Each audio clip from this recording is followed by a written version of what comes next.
It's another Wednesday today, so it's time for more Pixar's Win or Lose. The side project animated series going straight to Disney Plus and for some reason coming out 2 episodes at a time. Now, we've initially covered the first 2 episodes and the general overview of the series last week, where we covered a lot more of the overall premise of the series. And though I still do stand by a good lot of the criticisms I had about the general show, let's at least look at episode 3 and 4 today with a little bit more of a closer lens to see if perhaps Pixar's Win or Lose can revive itself.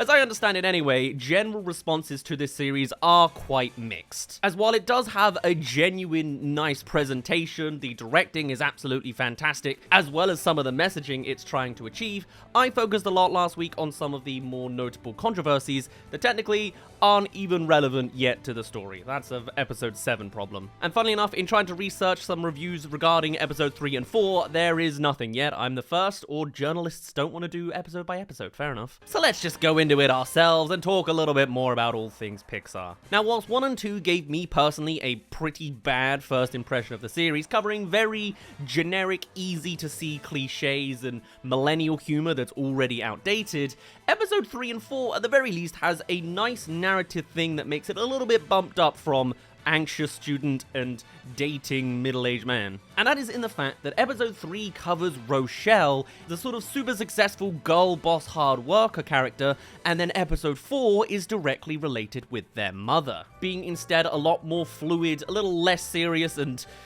also an influencer. Alright. But I think the fact that these 2 episodes are so intrinsically linked together and back-to-back really helps sell the overall narrative that this series is trying to achieve, as there is some really great emotional sequences in this double bill. And in fact, that's pretty much entirely the point, as this baseball series has minimal amount of baseball in these 2 episodes specifically. Only the first episode really cared about it, it seems. No, see, the plot line this time is that Rochelle is dealing with the fact that her family can't necessarily afford the financial burden of actually staying on the baseball team. And the thing to really kick things off is the fact that baseball has now become a little bit more expensive for the next tier of success. What's more, the mother is far more aloof and less mature, putting all of the burden on the daughter character instead. And so in order to make ends meet, she literally girl bosses into a businesswoman suit, increasing her height in her imagination and just getting on the grind of it. And I really like this. It's a lot more than just a simple montage into our success and end of the road happiness, even though of course there is that element as well, but it also goes into a more general theme of the corruption of a straight-A student doing bad things in order to make ends meet and get a paycheck, with the main slippery slope being that she's allowing other students to cheat via her advice. And for being such a short episode, it does a really good job of showing that general progression down into those depths. All the while the mother character is seen as this real unlikable character as she just keeps stuffing into her phone the whole time and filming everything. It does kind of lean on that classic influencer, haha, aren't they funny and silly, which is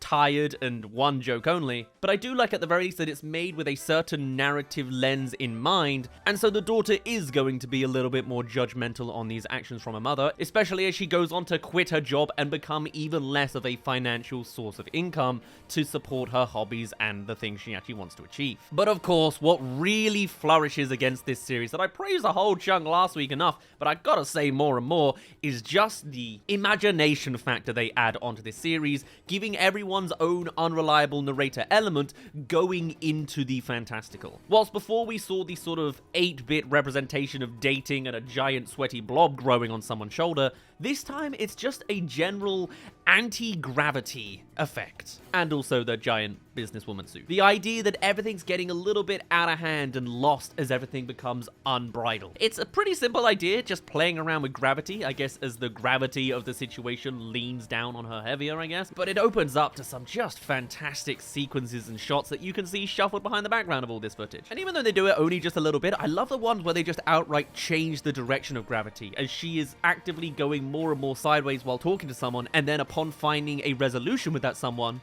immediately slapping back down to reality. This is clearly where the series shines and what the series really wants to show off. Hey there, thank you for making it to the halfway mark of this video. Come along and subscribe if you're interested in more Pixar Win or Lose. We're going to cover these every Wednesday for the next couple of weeks until they're done. I love talking about all things animation. You can probably tell because of my damn crazy upload schedule. Anyway, that's the plug. Let's get back to the second half of the video. Sure, some of the plot lines are pretty simplistic. It's the woes of middle-class children. They each have their own thing, maybe going into different classic cliche directions, as much as this one's at least a little bit more mature.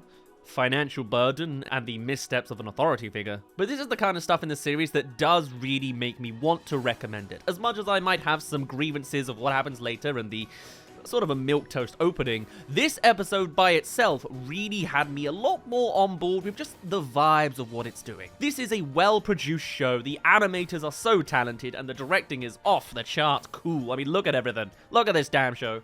And that's not even getting to the 4th episode. Because you see, in the final moments of episode 3, Rochelle really starts to fall off the deep end, being given a deal with some notable delinquents to essentially properly steal from the hot dog stand that she works at. And though she ultimately says no and comes out of her own corruption pipeline and goes on the run, everything pretty much falls apart for her. She loses her glasses, she has nowhere to go, she hasn't got her phone, so she uses a random payphone in the middle of the street.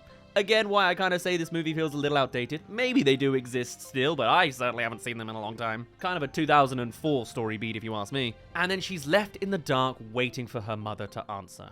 Cut to next episode. It's time to see the mother's perspective. Oh, also, before we go any further, there are also splashes of that video gamey online perspective, which I also really like, because it's not just in the context of online dating, it's anything online. Sending out a forum post to say, hey, I'll help you cheat if you come to me.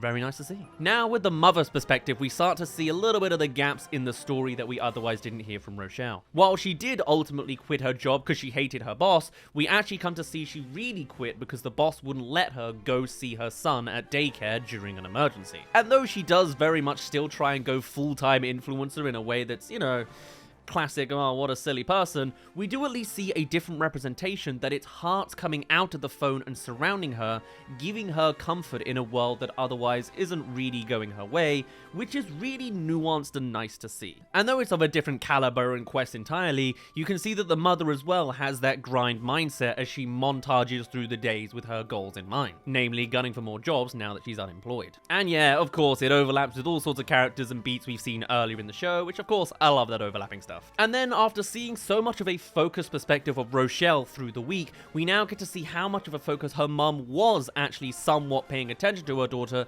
and wasn't entirely aloof the entire time, such that she can be there during her moment of need. Pretty much half of her episode is spent chasing after her daughter, working out what she's been up to, discovering her whole online business empire, again represented in that video gamified way, but as a maze, which is nice to see, as well as visiting locations we didn't even realize she also made it to during the time her daughter was there. Somewhat. It's kind of your classic parent story of worrying about your child falling into certain routines and people and antics as they reach certain ages, at least in her head, that's how she's seeing it. But whilst the first episode was just a baseball story with generic anxiety idea, and also anxiety already exists, and the second one was dating for a teacher randomly, I think these two episodes in the middle so far are the real highlight of the series for actually bringing us that emotional depth and also playing a lot more with the gaps of knowledge. Clearly episode 1 and 2 was just the slow warm-up, so maybe I was a little bit too harsh on it. I don't know how to feel necessarily when we do get around to episode 7 though.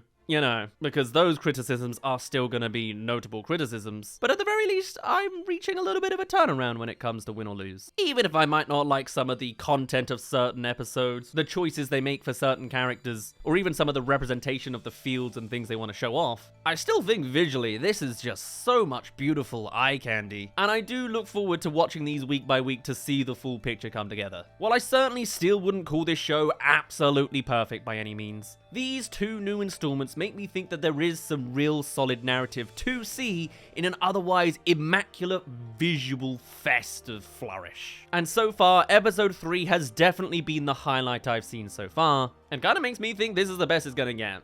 I think it's gonna be kinda tough to beat this episode in my mind, unless the final episode really does a good job wrapping everything together.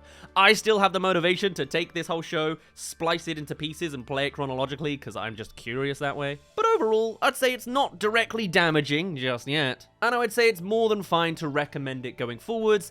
It just had a little bit of a naff start, if you ask me.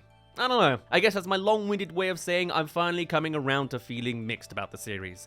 I guess we'll just have to see how that opinion formulates more as we see more of the details next week on Wednesday. For now though, I'd best end it off there. My name's been Daz, thank you very much for reaching the end of this video. Let me know your thoughts on Win or Lose. Have you seen 3 and 4? What do you think? Give us predictions for where you think the second half of this series is going to go. Is it all up, down, middle of the road? I'd love to hear your thoughts, and I shall see you all in a little bit.